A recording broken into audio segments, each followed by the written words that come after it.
Hi friends, గత ఎపిసోడ్లో మనం ఎపిసోడ్ 9 చూసాము. ఈ ఎపిసోడ్ 10వ ఎపిసోడ్, రెండు ప్రపంచాలు ఒక ప్రేమ కథకు మీకు తిరిగి స్వాగతము. ఫ్రెండ్స్, మీరు ఇంకా నా ఛానల్ని సబ్స్క్రైబ్ చేయకుంటే వెంటనే సబ్స్క్రైబ్ చేసుకోండి. ఇప్పుడు ఎపిసోడ్ 10 చూడబోతున్నాం. మొదలెడదాం. అయితే కన్నీటి సంద్రంలో అనూష సూర్యోదయం అయింది.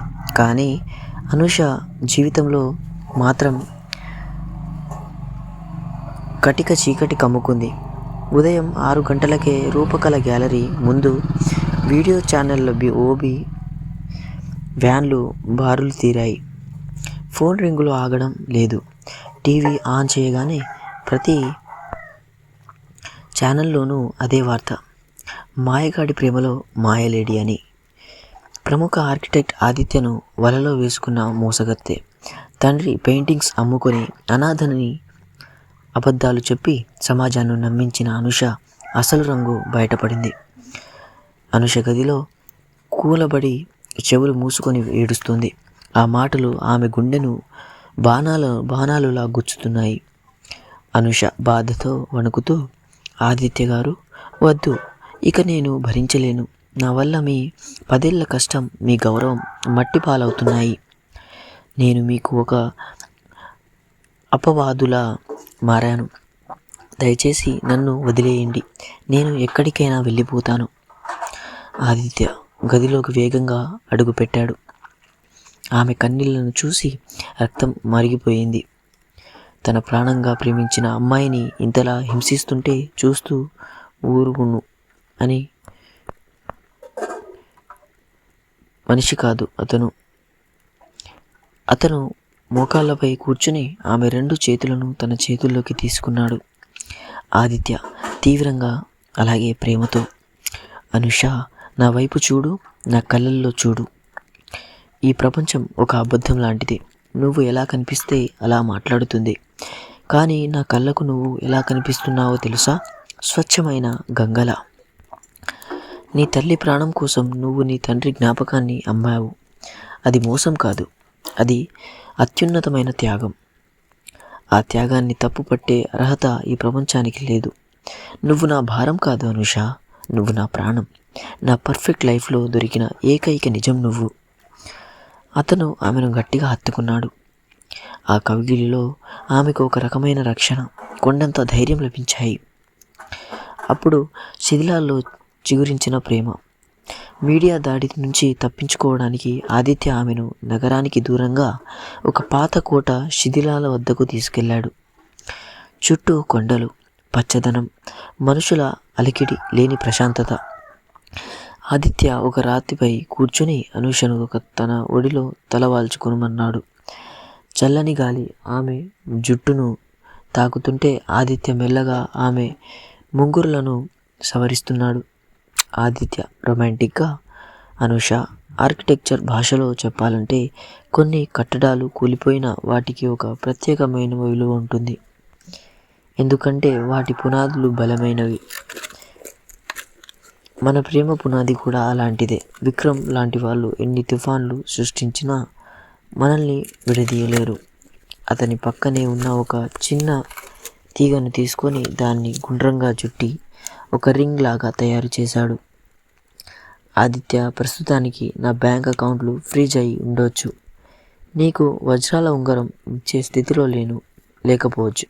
కానీ ఈ తీగలాగే నా ప్రేమ నీ చుట్టూ రక్షణగా ఉంటుంది. ఇది ఆదిత్య ఇచ్చే వాగ్దానం. నువ్వు ఒప్పుకుంటే నా జీవితాంతం నీకు తోడుగా ఉంటాను. అనూష కళ్ళల్లో నీళ్లు తిరిగాయి. కానీ ఈసారి అవి ఆనంద బాష్పాలు. ఆమె ఆదిత్య కళ్ళల్లోకి చూస్తూ, ఈ తీగ ఉంగరం నాకు ప్రపంచంలోనే అన్ని వజ్రాల కంటే విలువైనది ఆదిత్య అంది. ఆ ఏకాంతంలో, ఆ కోట గోడల సాక్షిగా ఆదిత్య మెల్లగా ఆమె నుదుటిపై ముద్దు పెట్టాడు. ఆ స్పర్శ ఆమెలోని బాధనంతా దూరం చేసింది. వారి మధ్య ఉన్న ఆ నిశ్శబ్దం 1000 మాటల కంటే ఎక్కువగా మాట్లాడుకుంది. విక్రమ్ సామ్రాజ్యంపై దాడి. సాయంత్రం కాగానే ఆదిత్య తన పాత రూపాన్ని ధరించాడు. రౌద్రం నిండిన కళ్ళతో విక్రమ్ ఆఫీసులోకి దూసుకెళ్లాడు. సెక్యూరిటీని పక్కకు తోసేసి విక్రమ్ క్యాబిన్ తలుపులో బద్దలు కొట్టాడు. విక్రమ్ నవ్వుతూ, ఓహో, దేవదాసు గారు వచ్చారా? ఎలా ఉంది ఆదిత్య? మీ ప్రేయసి ఫోటోలు టీవీలో చూసి మురిసిపోతున్నావా? ఆదిత్య ఒక్క ఉదుటున విక్రమ్ కాలర్ పట్టుకొని టేబుల్ మీదకు నెట్టాడు. ఆదిత్య నిప్పులు చెరుగుతూ, విక్రమ్, నువ్వు ఒక పెద్ద తప్పు చేశావు. నా జోలికి వస్తే భరించాను, కానీ అనుష కంట్లో నీళ్లు తెప్పించావు. నువ్వు లీక్ చేసిన ఆ పత్రాలు సగం నిజం మాత్రమే. ఆ వేలం పాటలో నువ్వు చేసిన అక్రమాలు, ట్యాక్స్ ఏగవేతలకు సంబంధించిన బ్లూ ప్రింట్స్ నా దగ్గర ఉన్నాయి. ఒక ఆర్కిటెక్ట్గా నాకు ప్రతి బిల్డింగ్లోని లూప్ హోల్స్ తెలుసు. రేపు ఉదయం ఇదే మీడియా ముందు నీ అవినీతి సామ్రాజ్యం కూలిపోతుంది. మహేష్ వర్మ గారికి నీ అసలు రంగు చూపించాను. ఆయన నీతో ఉన్న అన్ని కాంట్రాక్టులు రద్దు చేసింటున్నారు. విక్రమ్ ముఖం పాలిపోయింది. ఆదిత్య కళ్ళల్లో కనిపిస్తున్న ఆ కసి చూసి అతను వణికిపోయాడు. అప్పుడు హృదయాలను హత్తుకునే సర్ప్రైజ్. రాత్రి గ్యాలరీకి తిరిగొచ్చిన ఆదిత్య అనుష కోసం ఒక అద్భుతమైన వాతావరణాన్ని సృష్టించాడు. గది నిండా చిన్న చిన్న మట్టి ప్రమిదలు వెలిగించాడు. గది మధ్యలో ఒక వస్తువును పట్టుగుడ్డతో కప్పి ఉంచాడు. అనుష లోపలికి రాగానే ఆ వెలుగులను చూసి ఆశ్చర్యపోయింది. ఆదిత్య ఇలా అంటాడు, అనుష, ఇందాకటి చీకటిని మర్చిపో. ఈ వెలుగు మన భవిష్యత్తుకు సంకేతం.